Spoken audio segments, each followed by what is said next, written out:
A science story, huh? These NYU scientists, I felt right. I was so And I just thought, well, I had figured it out. It was that golden moment. Because science was on my side.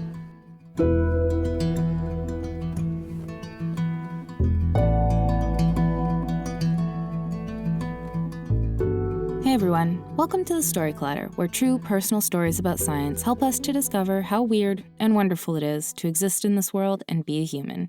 I'm your host, Misha Gajewski, and today's stories explore the complex nature of postpartum depression, something that affects 1 in 8 new mothers. Our first story is from Angie Chatman. Angie is a Pushcart Prize nominated writer, a voiceover artist, and a WEBBY award-winning storyteller. Her story was recorded in Boston at Turtle Swamp Brewing last year, and is a powerful account of what postpartum depression is like for a Black woman. Here's Angie.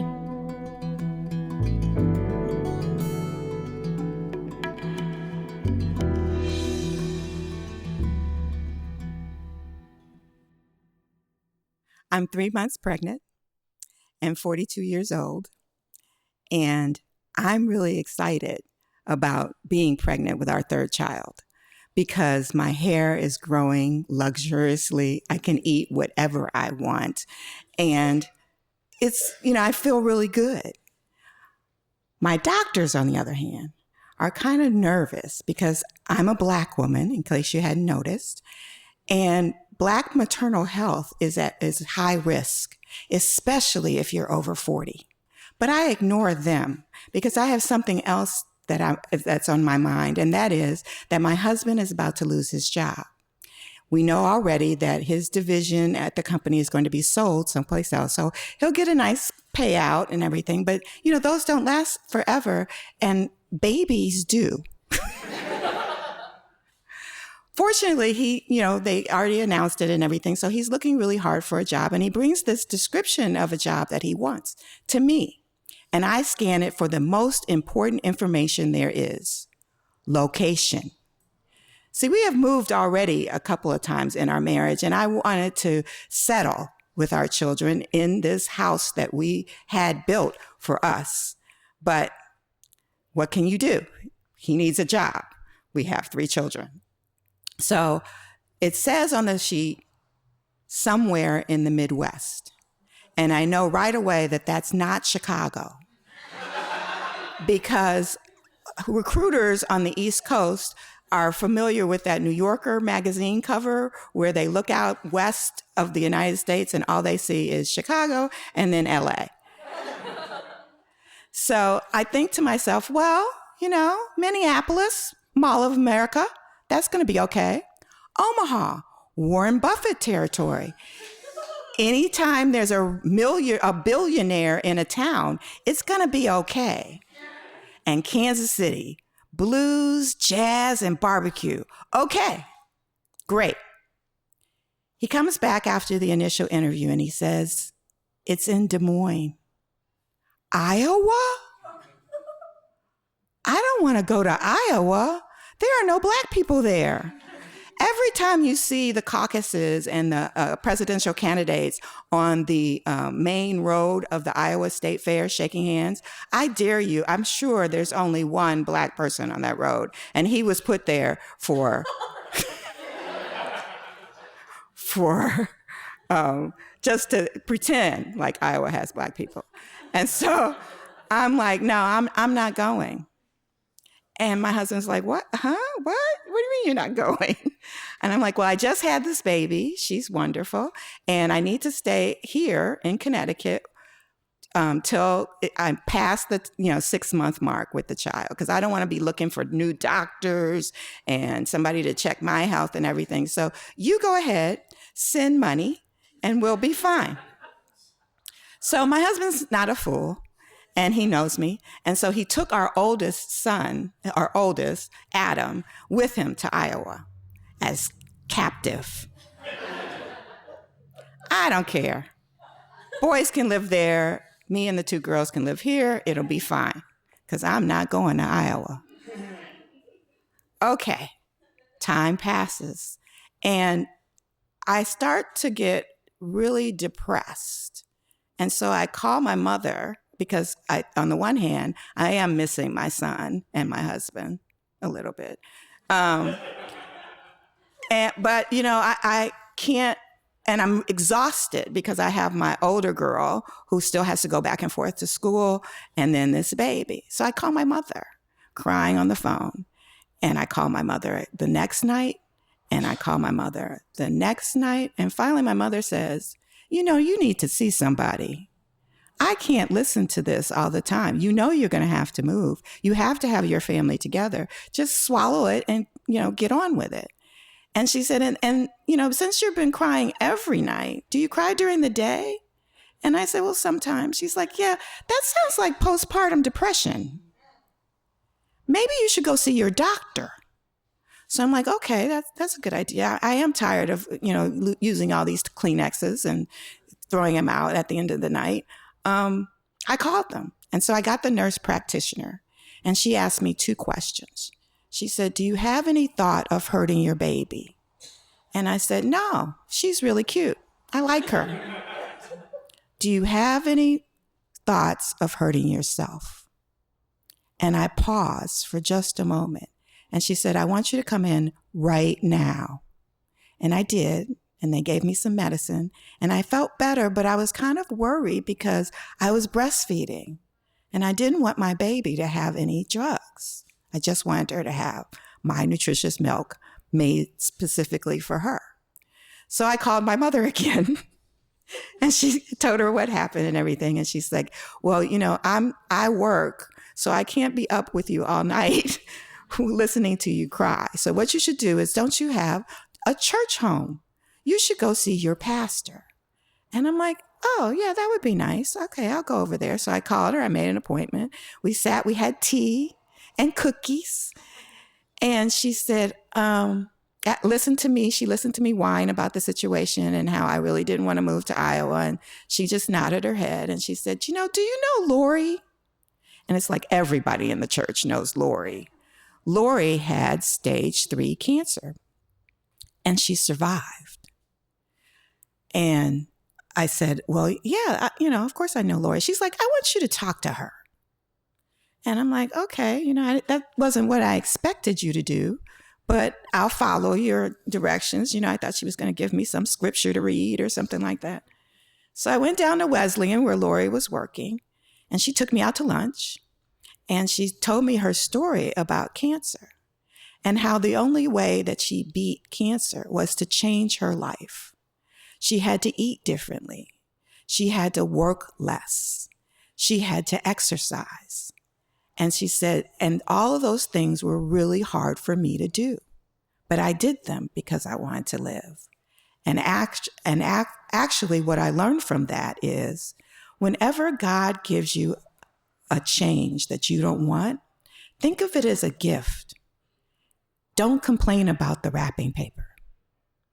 So I went home and I thought about it and everything. And meanwhile, my husband had another card up his sleeve where it's now getting towards Christmas. And he had our son call me and say, Mommy, aren't you and Tina and Nanette coming to Iowa for Christmas? How will Santa find us if we're apart?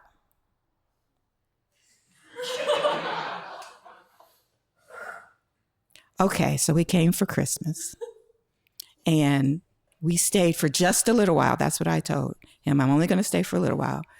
We ended up staying the whole time, sold our house from afar, and I actually liked Iowa.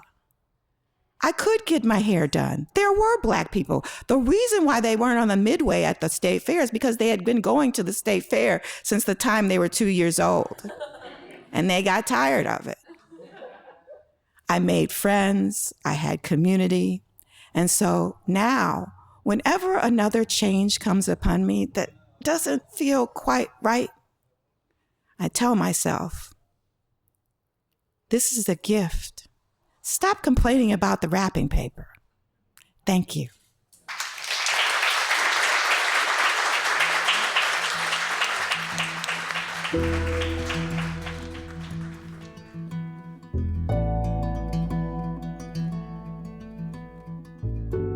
That was Angie. To learn more about her, visit our website, storyclutter.org. Being a storyteller on our stage is just one way to make story clutter happen, but if standing alone in the spotlight in front of an audience doesn't speak to you, maybe becoming a story clutter donor might be more your speed. Story clutter donors play a vital role in our ability to bring you this podcast. We're in this together. Story clutter is one big experiment that's designed to connect us around our love of discovery, curiosity, and the natural world. If you believe in the power these stories have and this mission, please donate to the Story Clutter at storyclutter.org/donate. The most popular level is $10 a month, and you can make your tax-deductible donation at storyclutter.org/donate. But really, any level makes a difference, and we're so grateful to everyone who supports Story Clutter. Our next story is from storyteller Anna Agniel. Her story was recorded in St. Louis in 2022, and it will have you feeling all the feelings. It's such a beautiful and powerful story about expectations and realities of relationships, motherhood, and marriage. Here's Anna.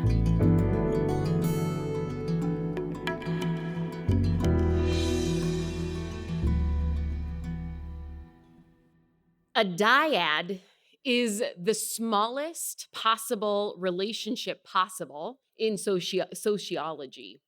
So dyads you might hear about are the doctor-patient dyad or the mother-baby dyad. And 13, 14 years ago, I found myself in a marital dyad, which I had romantic notions of what that would be like to be newly married, but it was much more difficult than I assumed because my husband battled addiction. And we saw a therapist at the time who said to us, "Someday you will be grateful for this experience." And I thought, you gotta be kidding me, lady. A couple weeks after that appointment, we had our first child. And in the build-up to that, we had this amazing team-building experience of taking Lamaze classes together. And so whatever grief was in my heart really was softened by the experience of going through Lamaze classes with my partner, talking about how we would make it through labor and delivery and welcoming this new person into the world. And then in the labor and delivery room, our son, unbeknownst to us, was born with a cleft lip and submucous cleft palate. So as we are dealing with this brand new life, we are also trying to fathom what happened in utero that led to this cleft lip and cleft palate. A couple weeks after that, my husband and I are having this back and forth of who is doing more of the night work, who's waking up more at night with the baby. And I say to him, it seems like over the past couple weeks, it's gotten more difficult to wake you up. And he says, I told you if you need my help, please just wake me up. When we'd first come home from the hospital, we had been an amazing tag team, our dyad fully intact, working back and forth and handing that baby off. But something had changed. And that's what I was trying to get at with him. I said, something is different. And after a long pause, he said to me, there's something I need to tell you.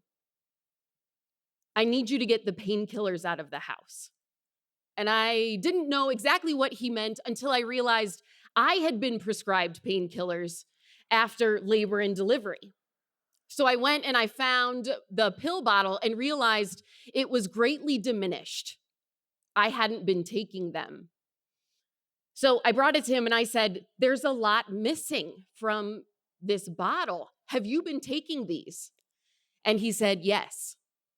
And in that moment, a door opened inside of me and out flew rage. But because our infant son was asleep, and he rarely slept, because he was asleep, and because I already knew what my husband was going through in battling his own addictions, I said nothing except, I'm leaving to take these somewhere. I will be back to feed our baby. And I got in the car and I started driving thinking, where am I going to go with these pills? And I called my parents, and for a moment I thought, maybe I will tell them what's been going on. And instead I thought, no, I'm going to swallow this story for just a little bit until I can figure out what's going on. So instead I chatted with my parents. I thanked them for having us that past weekend. We had just come home from a trip and got off the phone with them and continued driving and crying and trying to find a place to throw away these pills. Thankfully, I found the most disgusting dumpster possible outside of a Walgreens and dumped the pills there and returned home a little later to see my husband sitting on the floor. He looked like he had been crying, clearly overwhelmed and lost. And instead of me joining him there in his overwhelm and his loss, I sat across the room from him and I said, I need another adult to help me raise this baby. From that moment on, I made a choice. Now, whether it was conscious choice or unconscious choice, I made a choice to start building a very succinct and efficient wall to hold back the emotions that were rocking my world. And what that looked like, the way that the brain was working in a postpartum world, was to become highly organized, which I already was. I'm a high-functioning, anxious person. So I'm on time for everything. I am extremely punctual, organized, and put together. While on the inside, there is hypercritical and self-doubt going on. So I'm building these like sandbags to keep back the wall of emotion. We did cloth diapers. We made all of our baby food from scratch. My husband had a rigorous schedule of trying to get a PhD, and I was putting him through school. I returned to working full time, sometimes 13 or 14 hours a day, while pumping and trying to get breast milk home to our baby. This was a grueling pace, and yet I wouldn't let up. I just kept stacking those sandbags, thinking the way to deal with this stress is to take good care of these two other people that I love. Now, I also thought to be a successful mother, I would keep our baby healthy. A child with a cleft lip and submucous cleft palate is very difficult to keep healthy because he had recurrent ear infections, constantly sick. He caught the dreaded H1N1, which at that time was the plague dominating the news. And it was impossible to get this baby to be well. He had extreme reflux, so every time we would feed him and he would struggle to eat, he would then throw it back up. I kept a pace, thinking this is the way to keep my family safe and together. I even joined a 12-step group on my husband's suggestion because he could see how anxious I was. And I joined the 12-step community, but I thought, I don't need anybody else. I mean, I don't have the problem here. So I'll go ahead and join this group, but I'm really okay and I don't need a sponsor and I'll work the 12 steps by myself. By the time our son turned 1, and I was keeping this pace, keeping those dyads as healthy as I could, there was one Saturday morning when I had a random quiet morning to myself. My husband had just left to go to the farmer's market. Our son was down for a nap, and all I could think was there was no rest in sight. And for a moment, I thought, what if I just walk out that door and never come back? And then I set that thought aside and I went to do the morning dishes. And as I was doing the dishes, I started to see in my mind's eye an image of my wrists being cut. And though this terrified me, it also equaled a release, a terrifying release. But I set that aside and I just kept going. And that image of my wrist being cut stuck with me for a couple of weeks to the point that I started fearing the knives in our kitchen.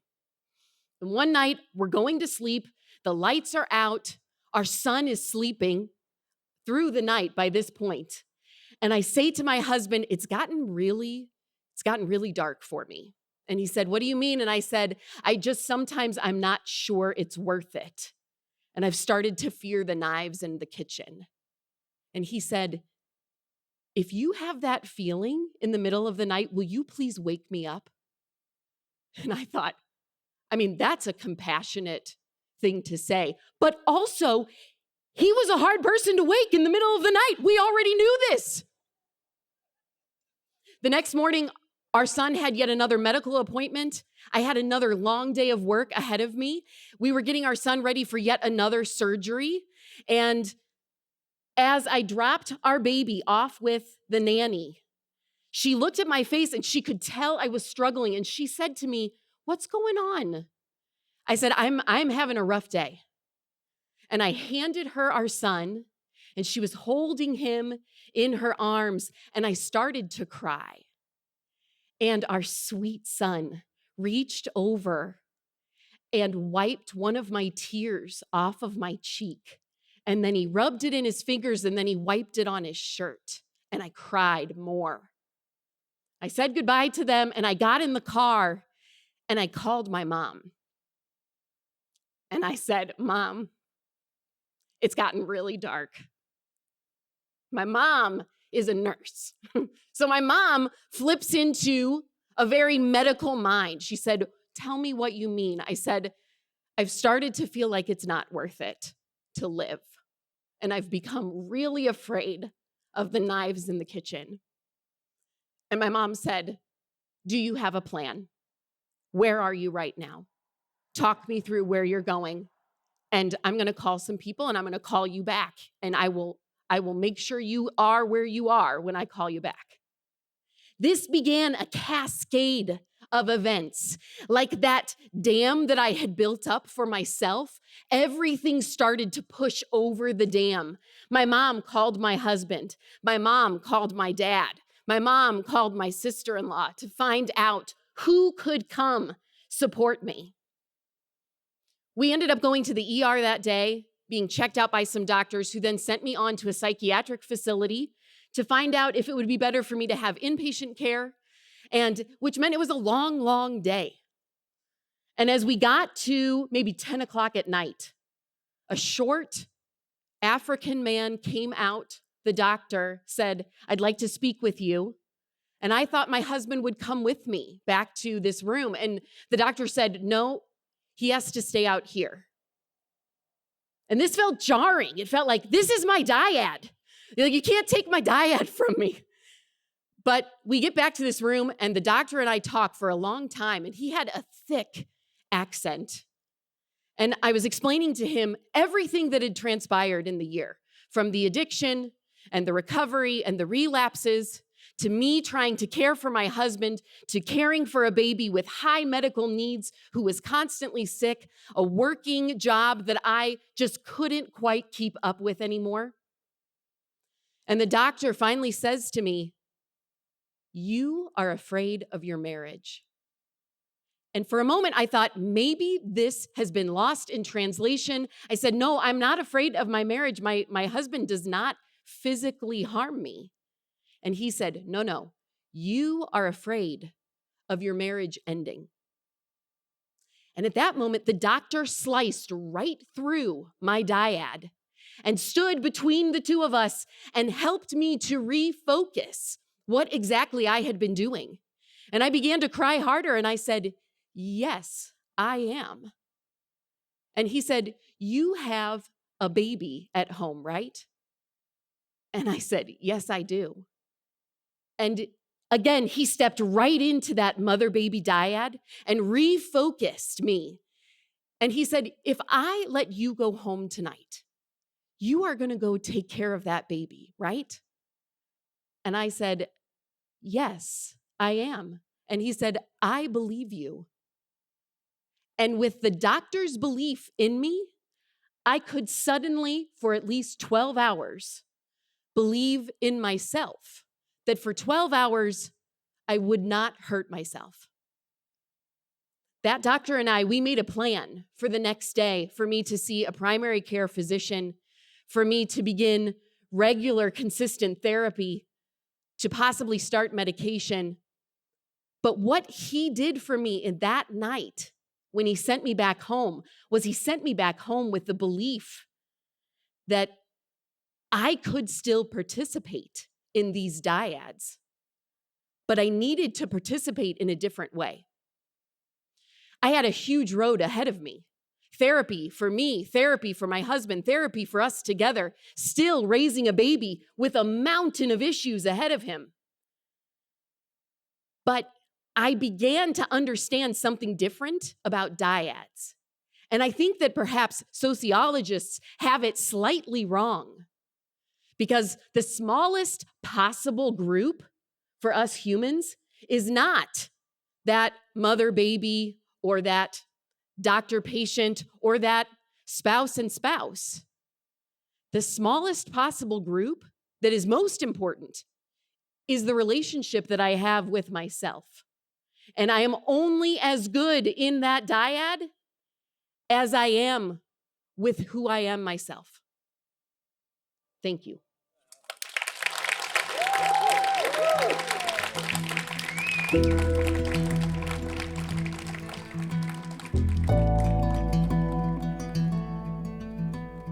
That was Anna. If you'd like to learn more about her, visit our website, storyteller.org.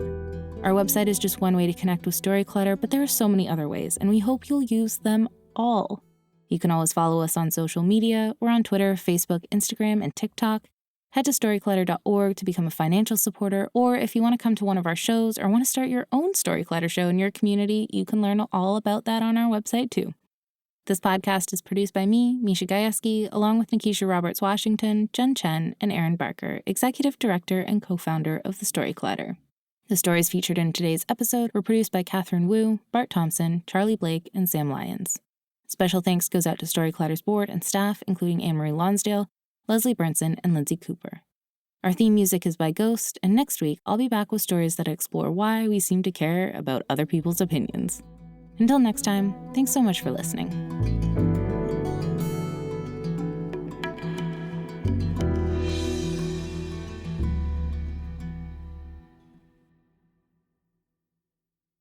En The Home Depot puedes encontrar soluciones de almacenamiento que se adapten a tus necesidades, como estantes industriales Husky, con una capacidad de carga de hasta 2,500 libras por estante. Así que, sí, puedes soportar el peso de tus pesas, herramientas, cajas con todos tus recuerdos y más. Porque el sistema de almacenamiento adecuado debe ajustarse a lo que tú necesitas. Ahorra más con hasta 25% menos en almacenaje seleccionado por Internet. The Home Depot. Haces más. Logras más.